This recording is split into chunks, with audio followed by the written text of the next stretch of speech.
یزید کی لشکر جو امام حسین کے مقابلے میں آیا، امام حسین کے لشکر کی تعداد 72 تھی، تو یزید نے 22,000. مجھے بتائیے 72 کا 22,000 سے کوئی مقابلہ ہوتا ہے؟ عمر بن سعد نے پھر عبید اللہ ابن زیاد کو لکھا کہ 22,000 بندے تھوڑے ہیں، کچھ بندے زیادہ بھیج. تو عمر بن سعد کو عبید اللہ ابن زیاد کہنے لگے کہ تو پاگل تو نہیں ہو گیا، 72 کے لشکر کا 22,000 بھیجا، اور کتنا بھیجو؟ تو اس نے کہا تمہیں یہ نہیں پتا یہ لوگ کون ہیں؟ یہ مولا علی شیر خدا کی اولاد ہے. ان میں ایک ایک شخص ایسا ہے جو 1,000 کے مقابلے میں لڑنا جانتا ہے. تو یہاں کمزوری دکھائی جاتی ہے. ہمارے بچے سمجھنے لگے ہیں کہ یہ شاید کوئی ایسی داستان ہے، اور اس طرح کا ماحول ٹی وی پہ میں دیکھ رہا تھا، اس طرح کا ماحول بنایا جاتا ہے جیسے کوئی خوف ہے. یعنی واقع کربلا کوئی ایسا واقعہ جسے دیکھ کے خوف طاری ہو جائے، بچے راتوں کو ڈریں. وہ اکیلے درخت دکھائے جا رہے ہیں اور تیر دکھائے جا رہے ہیں. او یار کیا قوم کی تربیت کر رہے ہیں؟ واقع کربلا حوصلے کا نام ہے، دلیری کا نام ہے. سنیں بات اصل میں کیا تھی، بڑے ٹھنڈے دماغ سے میری بات کو سمجھیے گا. حضرت مولا علی شیر خدا کے بعد مسلمانوں کے متفقہ امیر بنے تھے حضرت امیر معاویہ. انہیں امیر کس نے بنایا تھا؟ امام حسن نے، حضرت علی کے بڑے صاحبزادے. حضرت امام حسن نے ان سے صلح کی، انہیں خلافت دی. اور صحیح بخاری میں نبی پاک نے فرمایا تھا میرا بیٹا حسن سردار ہے، جب مسلمانوں کی جماعتوں میں لہو بہہ جائے گا تو حسن ان کی صلح کرا دے گا. وہ صلح امام حسن نے کرائی، جناب امیر معاویہ امیر بن گئے. حضرت امیر معاویہ رضی اللہ تعالیٰ عنہ بڑا پیار کرتے تھے نبی پاک سے، بڑا احترام کرتے تھے حضور کے خاندان کا.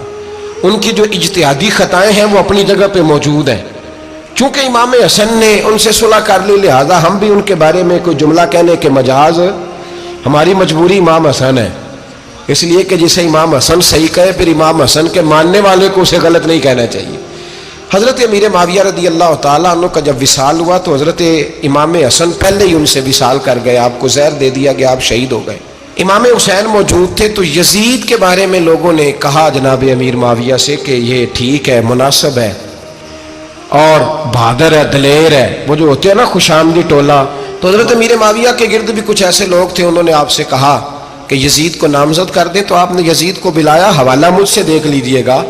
بلا کے فرمایا کہ 3 بندوں کے سامنے اپنی خلافت پیش کرنا، اگر وہ تجھے مان جائیں تو امیر بن جانا، نہ مانے تو چپ کر کے گھر بیٹھ جانا.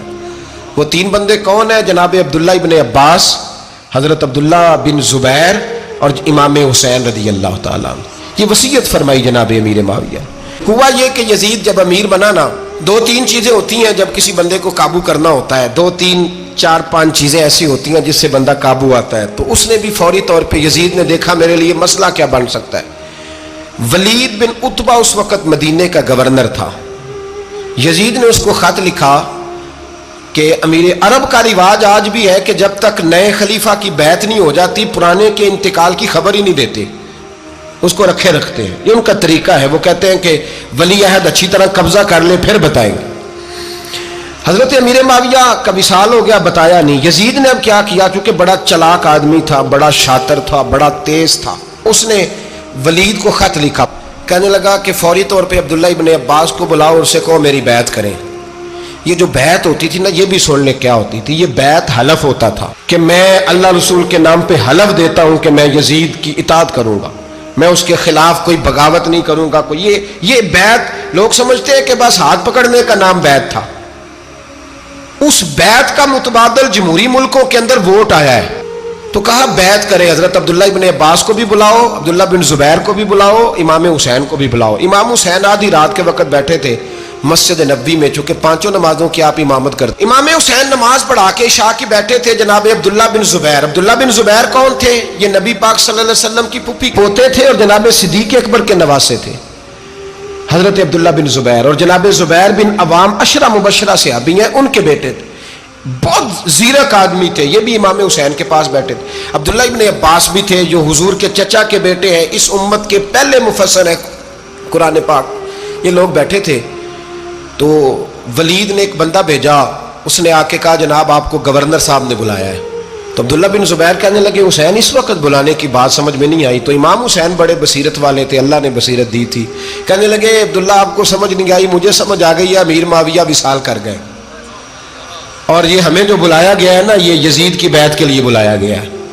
تو کہا پھر آپ آدھی رات کو نہ جائیں، آپ کے لیے خطرہ ہوگا۔ تو امام حسین فرمانے لگے خطرہ حسین کو نہیں ہوتا۔ نہیں، کہا پھر بھی آپ مہربانی کریں ذرا احتیاط سے جائیں۔ تو جناب عبداللہ ابن زبیر نے، عبداللہ ابن عباس نے 14 بندے نیزے دے کے، تلواریں دے کے امام حسین کے ساتھ بھیجے اور کہا کہ امام حسین اگر اس نے کوئی غلط ملت بات کی نا، زبردستی بیعت کرنے کا کہا، تو آپ بس کوئی ایک بات اونچی آواز میں کر دینا، یہ سپاہی پیچھے آ جائیں گے۔ امام حسین ان 14 بندوں کو لے کے گورنر ہاؤس پہنچ گئے۔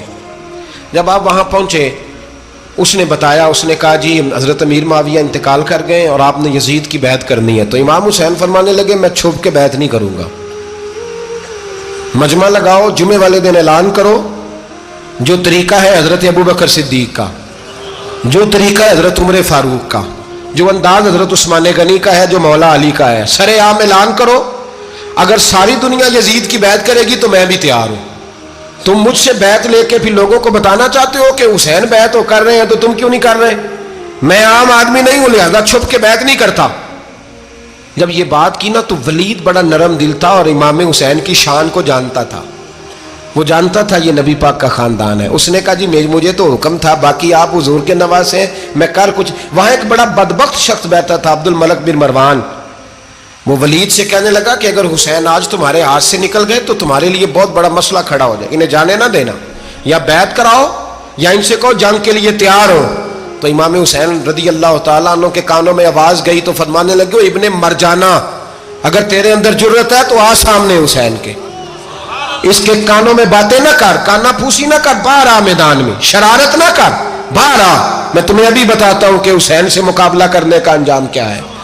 یہ کہہ کہ امام حسین باہر نکلے، اپنے بھائی محمد بن انفیہ کو بلایا، عبداللہ بن زبیر، عبداللہ ابن عباس، ڈھیر سارے لوگ کٹھے ہو گئے۔ فرمایا یہ معاملہ ہے، اب کیا کرنا ہے؟ تو وہ کہنے لگے حضور وقت ابھی مناسب نہیں ہے، آپ اس طرح کریں یہاں رکے، ہم مکے سے، عراق سے، کوفے سے لوگوں کو بلاتے ہیں، یہاں ایک بڑی مجلس مشاورت قائم کرتے ہیں۔ امام حسین فرمانے لگے اگر تم مشاورت قائم کرو گے تو ولید اور عبد الملک بن مروان وہ تو جنگ کرنے کو تیار ہیں، اور نبی پاک نے فرمایا ایک مینڈا ہوگا جس کی وجہ سے مدینے کی گلیوں میں لہو بہے گا۔ فرمانے لگے میں وہ بکرا، وہ مینڈا نہیں بننا چاہتا۔ کہا پھر آپ کیا کریں گے؟ تو امام حسین رو پڑے، فرمانے لگے میں مدینہ چھوڑ جاؤں گا لیکن مدینے کی حرمت پامال نہیں ہونے دوں گا۔ امام علی مقام آدھی رات کے وقت نکلے، سیدہ فاطمہ کا دروازہ ایک اس دن تھا جس دن حضرت مولا علی کوفے چلے گئے تھے، اور دوبارہ آج تالا لگا جب امام حسین نکلے۔ آپ جنت البقیع کے پیچھے کھڑے ہو کے حضور کا روضہ دیکھنے لگے، اس وقت گنبد تو نہیں ہوتا تھا، روضہ دیکھنے لگے۔ نانا تیرے کرم کے خزینے کی خیر ہو، میں جا رہا ہوں تیرے مدینے کی خیر ہو۔ سارا خاندان لے گئے، مکے تشریف لے گئے، حج کے ایام قریب آنے والے تھے۔ امام حسین نے وہاں لوگوں سے باتیں کی۔ جب امام حسین وہاں پہنچے تو کوفے سے خط آنے لگے۔ کوفہ حضرت علی کا دارالخلافہ تھا، وہاں آپ کے محبین، پیار کرنے والے ڈھیروں تھے، انہیں خط لکھے کہ حضور آپ چپ کر کے بیٹھے ہوئے ہیں اور ہمارے اوپر یزید مسلط ہو گیا ہے، آپ اگر میدان میں نہیں نکلیں گے، آپ نہیں آئیں گے تو ہم اللہ کی بارگاہ میں شکوہ کریں گے کہ کوئی ہماری کمان کرنے کو تیار ہی نہیں ہوا۔ اور وہ خط 1 2 3 نہیں آئے، وہ خط اتنے تھے کہ 3 بوریوں میں بھرے تھے امام حسین، 3 بوریوں میں۔ اب مجبوری ہو جاتی ہے، حق کے لیے کئی دفعہ بات کرنا مجبوری ہوتی ہے، اگر نہیں کرے گا تو پھر اس کو بھی قبر میں جواب دینا پڑے گا۔ امام علی مقام رضی اللہ تعالیٰ عنہ نے مکے میں اب لوگوں کو جمع کیا مشورے کے لیے۔ ہر بندے نے کہا حضور وہ بلا تو رہے ہیں پر اپنے وعدوں کے پکے۔ کہا حضور وہ پکے نہیں، آپ نہ جائیں۔ ہر بندے نے کہا حالات ٹھیک نہیں، حالات گراؤنڈ ریالٹی صحیح نہیں، یہی مشورہ آج بھی ہر بندہ دیتا ہے، ابھی حالات نہیں۔ اتنے خراب حالات کبھی نہیں ہوئے تھے جتنے امام حسین کے دور میں تھے، لیکن فرمایا میں دین کے خلاف غلط حکمران کو مسلط ہونے کی اجازت، بول کے بتائیے، بول کے، غلط حکمران کو مسلط ہونے کی اجازت، مزاحمت کروں گا، مخالفت کروں گا۔ امام کہنے لگے کوئی بات نہیں، وہ میرے ساتھ چلے نہ چلے لیکن میں کوفے جاؤں گا، وہ لوگ میرے ساتھ کھڑا ہونے کو تیار ہے تو وہ جھوٹ ہے یا سچ ہے پر میں چلوں گا۔ جب امام علی مقام نے اصرار فرمایا تو جو آپ کے قریبی صحابہ کرام کی اولادیں تھی ساری، یہ بھی اب بیماری ہے، کچھ لوگ کہتے ہیں جی صحابہ نہیں ساتھ چلے، تو میں کہتا ہوں اہل بیت نبوت کے تو کل افراد 21 تھے، تو 72 میں باقی اولادیں کس کی تھی؟ وہ ساری صحابہ کی اولادیں تھیں، وہ سارے، پتہ نہیں کیوں اس طرح کا فلسفہ بیان کیا جاتا ہے جس میں حالات خراب ہو۔ حضرت سیدنا امام علی مقام کو جب بہت زیادہ کہا گیا نا، تو امام حسین رضی اللہ تعالیٰ عنہ نے فرمایا چلو میں ایک کام کرتا ہوں، مسلم بن عقیل کو بھیجتا ہوں۔ حضرت علی کے بھتیجے ہیں، امام حسین رضی اللہ تعالیٰ عنہ کے چچا کے بیٹے ہیں، حضرت عقیل کے صاحبزادے مسلم بن عقیل بڑے سمجھدار آدمی تھے، معاملہ فہم تھے، بڑے جری تھے، اتنا زبردست مشورہ کم لوگ دیتے ہیں جتنا حضرت مسلم بن عقیل دیتے تھے۔ ان کو بھیجا گیا کوفے۔ اب اس میں بڑی تفصیل ہے، وہ اپنے 2 بچے بھی لے گئے۔ جب وہ کوفے پہنچے نا تو کوفے پر جناب نعمان بن بشیر کی حکومت تھی، آپ گورنر تھے اور اہل بیت سے بڑی عقیدت رکھنے والے، نرم رویہ۔ عبید اللہ ابن زیاد کوفے کا گورنر نہیں تھا، یہ کسی اور علاقے کا تھا۔ جب آپ وہاں پہنچے تو نعمان بن بشیر نے دیکھا کہ حضرت مسلم بن عقیل آئے ہیں، تو لوگ دوڑے ان کی بیعت کرنے، بھاگے۔ اتنے لوگ جمع ہوئے کہ ایک دن میں 17,000 آدمی نے بیعت کر لی۔ کتنے بندے جی؟ 17,000 آدمی ایک دن آیا۔ اب وہ جو امام مسلم بن عقیل کے وہاں نعرے لگانے والے تھے، کہنے لگے حضور یہ پہلے دن کی کارکردگی ہے، 2-4 دن میں دیکھیے کیا ہوتا ہے۔ 2-4 دن میں کیا ہوا؟ 40,000 آدمی نے بیعت کر لی۔ اب وہ 40,000 بندہ تیار ہو گیا۔ ادھر سے جو یزید کے وفادار تھے انہوں نے خط لکھا یزید کو کہ تو نے بڑا نرم آدمی گورنر بنایا ہے اور 40,000 بندہ چلا گیا حسین کی طرف، اگر ایک دن مسلم بن عقیل اور رہے تو جو تمہارا گورنر بیٹھے ہیں نا جناب نعمان بن بشیر، ان کو گورنر ہاؤس سے نکال کے مسلم بن عقیل قبضہ کر لیں گے، تو چپ کر کے بیٹھا ہے۔ یزید بڑا تیز تھا، اس نے ایک آدمی گھوڑے پہ دوڑایا۔ عبید اللہ ابن زیاد ایک اور علاقے کا گورنر تھا، پر بڑا ظالم سا بدماش تھا، بڑا سخت گیر آدمی تھا۔ اس کو کہا کہ تو پہلے ایک صوبے کا گورنر ہے، جا تجھے دوسرا صوبہ بھی دیا۔ اس طرح کار فوری طور پہ کوفے پہنچ اور جا کے مسلم بن عقیل کو گرفتار کر، جو آدمی ان کا ساتھ پھر بھی دے اسے قتل کر دے۔ اس نے کیا کیا؟ وہ آدھی رات کو آیا، منہ چھپایا، جبہ پہنا، لوگ سمجھے امام حسین آ گئے۔ بہت سارے لوگوں نے اس کے نعرے بھی لگائے۔ وہ چپکے سے داخل ہوا اندر، اور چپکے سے داخل ہو کے اس نے سب سے پہلا کام یہ کیا کہ نعمان بن بشیر رضی اللہ عنہ کو معزول کیا، کوفے کی گورنر ہاؤس پہ قبضہ کیا۔ پھر اس نے اسی وقت سوئے ہوئے سرکردہ لوگ، جس طرح ایک گاؤں کا چودھری دوسرے کا محلے میں قبیلوں کے جو لوگ تھے چودھریوں کو بلایا، کچھ کو سزائیں دیں، کچھ کو سخت کہا، کچھ کو ان کے عیب گنوائے کہ وہ تمہارا فلانا مسئلہ پھر خراب کر دوں گا، بلیک میل کیا۔ صبح ہونے تک حالات اگر تم نے میرے قابو میں نہ کیے تو یاد رکھنا بڑا مشکل ہوتا ہے حق پہ کھڑا ہونا، بڑی چیزیں لوگوں کو یاد آتی ہیں، اللہ جانتا ہے۔ پہلے کچھ ہوتا ہے، بعد میں معاملہ کچھ ہوتا ہے۔ حضرت مسلم بن عقیل کے ساتھ جس دن عبید اللہ ابن زیاد آیا 40,000 کا لشکر تھا۔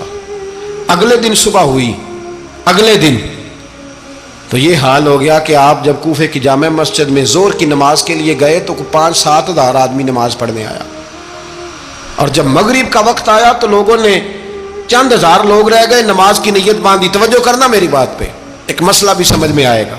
لوگوں نے نماز کی نیت باندھی تو حضرت مسلم بن عقیل امامت کر رہے ہیں، ہاتھ باندھے ہوئے ہیں، تو بہت سارے لوگوں نے پیچھے ہاتھ چھوڑ دیے۔ ایک بندے نے دوسرے سے پوچھا وہ ہاتھ کیوں نہیں باندھتے؟ کہنے لگے اگر عبید اللہ ابن زیاد کے کسی بندے نے دیکھ لیا نا تو ہم اسے کہیں گے ہم تو نماز پڑھ ہی نہیں رہے تھے، ویسے ہی کھڑے تھے، ہاتھ ہی نہیں باندھے سرے سے۔ جب نماز کی امامت باندھی تو 10-11 صفیں تھیں۔ جب مسلم بن عقیل رضی اللہ تعالیٰ عنہ نے سلام پھیرا تو پیچھے بندہ ہی کوئی نہیں تھا۔ حضرت مسلم بن عقیل کو گرفتار کیا گیا۔ عرب کا رواج تھا دشمن کو سخت سزا دیں تاکہ باعث عبرت بنے۔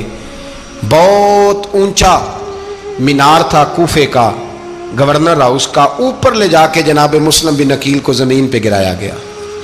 اور جب وہ شہید ہو گئے تو شہید ہونے سے ایک رات پہلے وہ خط لکھ چکے تھے امام حسین کو کہ آپ آ جائیں، حالات بڑے اچھے ہیں۔ خط ملا تو امام حسین مکے سے کوفے کی جانب چل پڑے۔ امام علی مقام رضی اللہ تعالیٰ عنہ جب چل پڑے، تشریف لا رہے تھے تو رستے میں فرزق شاعر ملا، بڑا محب اہل بیت تھا۔ رستے میں ملاقات ہوئی، اللہ اکبر، حضرت مسلم بن عقیل جب گرایا شہید ہو گئے تو پھر اس نے اس طرح کیا کہ آپ کی لاش کو لٹکا دیا چوک میں. لوگ دیکھتے تھے تو عورتیں بچوں کہتی تھی تو نے باہر نہیں نکلنا, ہم نے نہیں امام حسین کے ساتھ چلنا, بس بڑا خوف ہے, کوئی بندہ نہ باہر نکلے, کوئی نہیں ضرورت ہمیں, حالات بہتر ہوگی تو دیکھی جائے. آج کتنے لوگ ہیں, کتنی دیگیں پکی, کتنی نیازیں بٹی, کیا کچھ ہوا. آپ ناراض نہ ہونا, میں آپ میں سے ہوں, آپ مجھ سے ہیں, یہ بات آپ کی نہیں میری سب کی ہے. آج بھی اگر امام حسین کے نام پہ جان دینے کی باری آئے گی تو دیگیں رہ جائیں گی.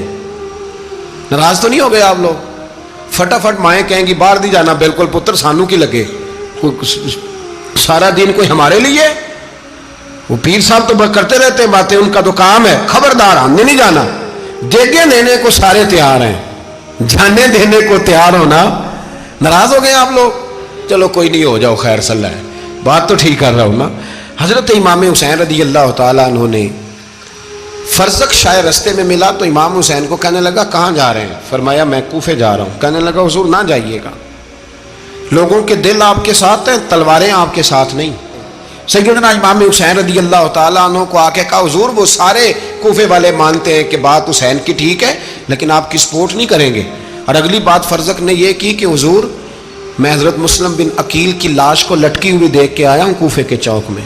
بڑا ہی خوبصورت فکرہ ہے امام حسین کا. فرمانے لگے میرا بھائی لٹکا ہوا تھا, کہیں کسی کے آگے جھکا تو نہیں تھا؟ لٹکا ہی تھا نا, کہیں جھکا تو نہیں کسی کے آگے؟ کہا حضور نہیں. تو آپ فرمانے لگے اگر مسلم بن عقیل لٹک گیا تو حسین بھی لٹک جائے گا, لیکن جھکے گا. حضرت امام حسین تشریف لائے, بچوں سمیت آئے. حر بن یزید ایک شخص تھا. حر بن یزید ایک مختصر سا لشکر لے کے اس نے امام حسین کو ایک جگہ پہ روکا, پھر دوسری جگہ پہ روکا, بالآخر تیسری جگہ پہ روکا. تو امام حسین نے فرمایا جگہ کون سی ہے؟ کہا حضور کرب و بلا. فرمایا بس یہی خیمے لگا دو, یہی. حضرت سیدہ زینب نے پوچھا امام حسین سے کہ سارے زمانے نے روکا ہے, ٹھیک ہے آپ حق پہ ہیں, یہ بھی سب نے کہا آپ حق پہ ہیں, پر روکا بھی سب نے, آپ روکے کیوں نہیں؟ تو ابن کثیر اور ابن اسیر لکھتے ہیں کہ امام حسین رو پڑے, کہنے لگے بہن میں رک جاتا پر میں نے رات کو نانا مصطفیٰ کو خواب میں دیکھا ہے. تو حضور نے فرمایا حسین اگر آج یہ رواج پڑ گیا نا یزید جیسے لوگوں کا تو قیامت تک پڑا رہے گا. پھر لوگ کہیں گے کوئی نکلا نہیں تھا تو ہمیں بھی نکلنا. پھر لوگ ظالموں کے سامنے گردنیں جھکانے کے عادی ہو جائیں. میں کہتا رہتا ہوں, کہہ رہا ہوں, کربلا کی جنگ کفر اسلام کی جنگ نہیں, کفر اسلام کی جنگ نہیں کربلا کی. کیونکہ یزید تو بڑا پکا نمازی تھا, خطبہ دیتا تھا. وہ تو جب امام حسین رضی اللہ تعالیٰ عنہ نے کربلا کے میدان میں جمعے کا دن تھا تو یزید کے سامنے کو بات کرنی شروع کی, عمر بن سعد کے سامنے. تو عمر بن سعد کہنے لگا حسین زیادہ باتیں نہ کر, ہمارا جمعہ لیٹ ہو رہا ہے, جنگ کے لیے تیار ہو, فٹافٹ آ. اہل بیت نبوت کو قتل کریں گے اور قتل کے بعد پھر نماز پڑھیں گے اور پھر کہیں گے اللہم صلی علی محمد وعلی آل محمد, اسی نماز میں پھر درود بھی پڑھیں گے. یہ کیسا مرتبہ ہے, کیسا انداز ہے, دوستی قاتل سے بھی مقتول سے یارانہ بھی. امام حسین نے حر بن یزید امام حسین سے کہنے لگا مجھے حکم ہے آپ کو روکنے کا, آپ آگے نہیں جا سکتے. امام صاحب نے فرمایا وجہ زمین اللہ کی ہے. اس نے کہا آپ بیعت نہیں کر رہے, یزید کی حالات آپ کے حق میں درست نہیں ہیں, آپ نہیں جائیں گے. امام روک گئے. ظہر کی نماز کا وقت ہوا تو حضرت علی اکبر امام حسین کے بڑے صاحبزادے انہوں نے اذان ظہر پڑھی تو حر بن یزید کے لشکر نے امام حسین کے پیچھے نماز ادا کی. کہا بھئی تم مقابلے میں آئے ہو, نماز پیچھے پڑھتے ہو؟ کہا حضور مقابلہ تو تلواروں سے کر رہے ہیں پر ہمارا دل تو مانتا ہے نا کہ مصطفیٰ کا نواسہ بڑی شان والا ہے. حر بن یزید نے 3 نمازیں لشکر سمیت امام حسین کے پیچھے پڑھی ہیں, 3 نمازیں, ظہر اثر اور مغرب. پھر امام حسین کے سامنے شرائط پیش کی کہ آپ کو یہاں گھیر لیا گیا ہے, یہاں آپ بیعت کریں گے, یہاں جنگ کریں گے, 2 ہی باتیں. امام حسین نے فرمایا نہیں بھائی بیعت تو میں نہیں کرتا, اس کے علاوہ تم جو کہتے ہو میں کرنے کو تیار ہوں. اس نے خط لکھا, عبید اللہ ابن زیاد کو ایک بندہ دوڑایا پیچھے, کوفے چند میل پہ کوفہ تھا. کہا وہ نہیں مان رہے, کیا کرنا ہے؟ تو حسین ابن علی ہے, میں زیادہ دیر انہیں روک بھی نہیں سکتا. انہوں نے پیغام دیا حر بن یزید کو کہ کرنا کچھ بھی نہیں, ان کا پانی بند کر دو, بلیک میل کرو, کھانا پانی نہیں ملے گا, چھوٹے چھوٹے بچے ہیں, خود ہی مان جائیں گے.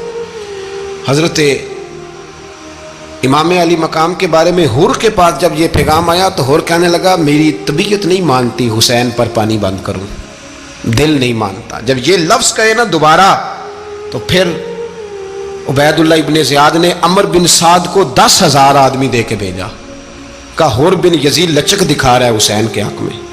ایک رے کا علاقہ تھا، بڑی وہاں فصل ہوتی تھی، لوگ کوشش کرتے تھے وہاں کا گورنر بننے کی، کوشش کرتے تھے۔ تو عبید اللہ ابن زیاد کہنے لگا تمہیں رے کی گورنری ملے گی، سب سے سرسبز و شاداب علاقہ، تمہیں وہاں کا گورنر بنایا جائے گا اگر حسین کے خلاف لڑو گے۔ یہ اتنی زبردست ہوتی ہیں گورنریاں کہ گورنریوں کے لیے لوگ نسل رسول کے خلاف بھی نکل آتے ہیں، یہ اتنی تگڑی ہوتی ہیں، اتنی جلدی وفاداریاں بدلتی ہیں۔ وقت اتنا نہیں کہ میں مزید تفصیل میں جاؤں۔ امام حسین کو روک لیا گیا، عمر بن سعد نے روک لیا۔ یکم محرم کو امام آئے، 7 محرم تا روکا گیا، 7 محرم کو پانی بند کر دیا۔ جانور پانی پیتے تھے، گھوڑے پیتے تھے، کتے پیتے تھے، لیکن مصطفیٰ کے گھرانے کو پانی پینے کی اجازت، 3 دن تک پانی بند رہا۔ 9 محرم کو عمر بن سعد نے اور لوگ بلائے۔ شمر ایک بڑا سخت آدمی تھا، سنگ دل بدبخت، جس نے حضرت علی اصغر کے گلے پر تیر مارا تھا، وہ اور لشکر لے کے آیا۔ رات کو کہنے لگا امام حسین رضی اللہ تعالیٰ عنہ سے کہ بس بڑا ہو گیا، یہ 9-10 محرم کی درمیانی رات، یا آپ جنگ کریں گے یا آپ بیعت کریں گے، 2 ہی باتیں۔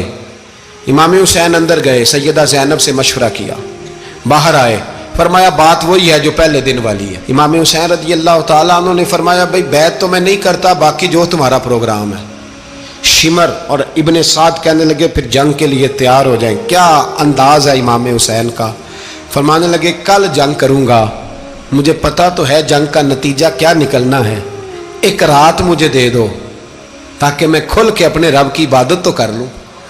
حسین نے جانا ہے، مجھے پتا ہے کل رزلٹ 72 اور 22,000 کا کیا ایک رات مجھے دو، میں مالک سے راز نیاز تو کروں، میں گویا اس سے پوچھوں تو صحیح کہ مالک میرے والد بھی شہید ہیں، بھائی بھی شہید ہیں، نانا کو بھی دکھوں میں دیکھا ہے، تو اب میری باری ہے تو مالک میں حاضر ہوں، مجھے موقع تو دو، اس لیے کہ میرے نانا نے بدر میں بھی ساری رات عبادت کی تھی، صبح مجھے موقع دو۔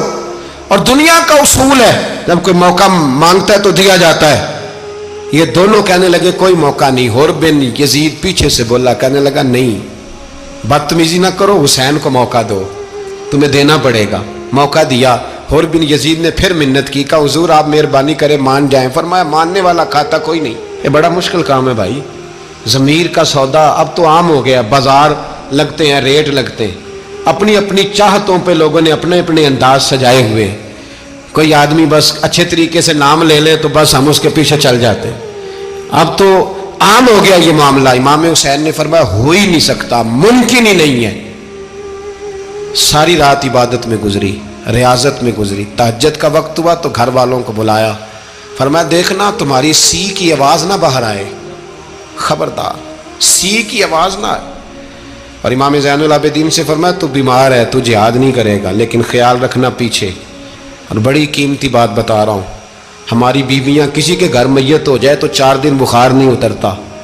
امام علی مقام نے سیدہ زینب سے فرمایا تو بڑی ہے، میری بہن ہے، پیچھے سارے بچے ہیں، جوان ہیں، ان کے حوصلے تیری ذمہ داری ہیں۔ صبح جنگ کا طبل بجنے لگا، فجر کی نماز پڑھی، سورج چڑھا، 10 محرم کا دن، جمعے کا وقت، جناب سیدنا امام حسین رضی اللہ تعالیٰ عنہ نے ریت پر سجدے کیے، لمبے سجدے، لمبی نماز۔ سورۃ الشمس کی آیات دوسری رکعت میں پڑھی تو سارا کربلا گونجنے لگا۔ کیا انداز تکلم تھا امام علی مقام کا۔ نماز مکمل ہوئی تو حور بن یزید، عمر بن سعد اور شمر سے کہنے لگے واقعی حسین سے لڑو گے؟ پتہ نہیں کون ہے۔ قُلْ لَا أَسْأَلُكُمْ عَلَيْهِ أَجْرًا، تم نے نہیں پڑھا، إِلَّا الْمَوَدَّةَ فِي الْقُرْبَى، تمہاری آنکھیں بند ہیں، الحسن والحسین سید الشباب اہل جنہ، تمہیں نہیں پتا؟ کہنے لگا چپ کر، حکومت نظر آ رہی ہے۔ اور بن یزید کہنے لگے پھر میرا بھی فیصلہ سنو، مجھے حکومت نہیں چاہیے، مجھے جنت چاہیے۔ حکومت نہیں چاہیے۔ امام حسین کی پہلی فتح دیکھیں، حور بن یزید ایڑی لگا کے نا یزید کے لشکر سے نکل کے امام حسین کے لشکر میں شامل ہو گیا، اور پہلا شخص جس نے امام حسین کو روکا